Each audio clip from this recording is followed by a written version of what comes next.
Alam nyo, sa mundo ng mga hari at mga naglalakihang imperyo, paano kung ang pinakamatapang na mandirigma ay hindi pala isang sundalo, kundi isang ordinaryong tao lang na sobrang mahal ang pamilya niya?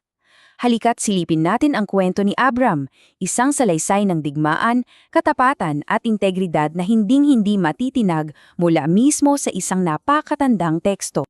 So ito yung tanong na magiging sentro ng usapan natin. Ano nga bang magtutulak sa isang tao na hamungin hindi lang isa, kundi apat na haring kakagaling ng sa panalo? Sa simula, hindi ito tungkol sa kapangyarihan o pera. Tungkol ito sa desisyon ni Abram na isugal ang lahat para sa isang taong mahalaga sa kanya. Tara, alamin natin kung ano yung nag-udyok sa kanya. Okay, para maintindihan natin ng lahat, magsimula tayo sa gitna ng isang malaking gulo dahil bago pa man natin makilala ang bida natin, mayroon ng namumuong rebelyon at digmaan sa pagitan ng mga makapangyarihang kaharian. Imagine yun, 12 mahahabang taon silang nagtitiis sa ilalim ng isang banyagang hari. Pero pagdating ng ika-13 taon, sabi nila, sobra na! At doon, pumutok ang rebelyon na yayanig sa buong lugar. Hindi to basta-bastang away lang ha, ito yung galit na maipon ng matagal. Para mas simple, may dalawang panig tayo rito. Sa isang banda, andyan yung alyansa ng apat na hari galing silangan sa pangunguna ng, napakalakas na si Kedorlaomer. Sila yung imperyo, di ba? Sa kabilang panig naman, yung 5 mas maliliit na hari ng lambak na parang sinaspabi, tama na, ayaw na namin. So ayun, 4 laban sa 5. At yung lugar kung saan sila naglaban, malaki ang naging epekto sa resulta. Itong lambak ng Sidim, delikado pala siya. Kasi puno siya ng mga parang natural na bitag na hukay ng alkitran o tar pits. Isipin nyo, yung mismong lupa na pinaglalabanan nila, yun pa yung naging patibong sa kanila. Kaya sa pagtakas nila, maraming nahulog at natalo. Hindi dahil sa espada, kundi dahil sa mismong teritoryo nila. At dito, biglang iikot ang kwento. Mula sa isang malaking digmaan ng mga kaharian, magiging personal na to. Ito yung eksena kung saan yung gulo ng mundo kakatok na mismo sa pinto ni Abram. So pagkatapos manalo, sinamsam ng 4 na hari ang lahat. Pagkain, kayamanan, pati mga tao. Pero ang pinakaimportante sa kwento natin, yung huling na bangkit. Kinuha rin nila si Lot, yung pamangkin ni Abram, na nakatira pala doon sa Sodoma. Alam nyo, kung walang natakas at nagdala ng balita, baka nanatili nala si Abram na tagapanood. Pero yung sandaling narinig niya na yung pamangkin niya, bihag, biglang nawala ng halaga yung politika, yung mga hari. Naging personal na ang laban. At dito, siya na mismo ang kikilos. Okay, dito na tayo sa action-packed na part. Si Abram, isang sibilyan lang to ha, hahabulin niya yung isang buong hukbo na veterano at kagagaling lang sa panalo. Ang tanong, paano? Ito lang ang hukbo niya, hindi libo-libo, 318.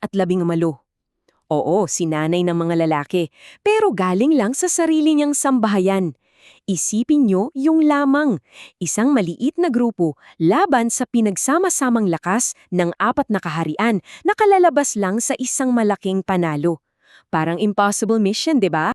Dito mo makikita na si Abram hindi lang siya basta matapang, sobrang talino niya. Ginamit niya yung bilis, yung gunat, at yung tamang taktika.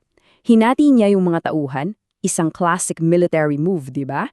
At sumalakay sa gabi, kung kailan hindi sila handa. At gumana. Okay, so tapos na ang laban. Pero pagbalik ni Abram, may naghihintay sa kanya. 2 hari ang sasalubong sa kanya.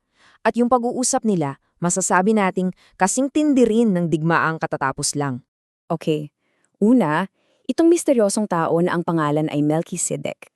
Kakaiba siya, kasi hindi lang siya hari, pari din siya ng kataas-taasang Diyos. At ang galing, lumabas siya hindi para humingi ng kahit ano, kundi para magbigay. At ito yung sinabi niya, pakinggan niyo to ha, pansinin niyo, hindi niya pinuri yung galing ni Abram sa pakikipaglaban. Ang binigay niya ng credit, yung kataas-taasang Diyos na nagbigay sa iyong mga kaaway sa iyong kamay. Sobrang laking bagay nun, di ba? Binago nun yung buong perspective ng tagumpay. At bilang ganti, si Abram hindi lang siya nag-thank you. Ibinigay niya ang 1/10 ng lahat ng nakuha niya. Hindi to basta donasyon ha. Ito ay isang kilos ng pagkilala na may mas mataas na kapangyarihan na kumikilos na kinakatawan ni Melchizedek. So tapos na ang physical na digmaan, pero may isa pang laban na kakaharapin si Abram.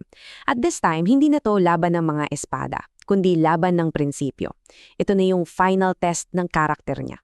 Yung pangalawang hari na sumalubong sa kanya, yung hari ng Sodoma, isa sa mga niligtas niya, at may olok siya na parang, fair naman, sa'yo na ang mga kayamanan, ibigay mo lang sa akin ang mga tao, parang bayad sa pagiging bayani niya, di ba?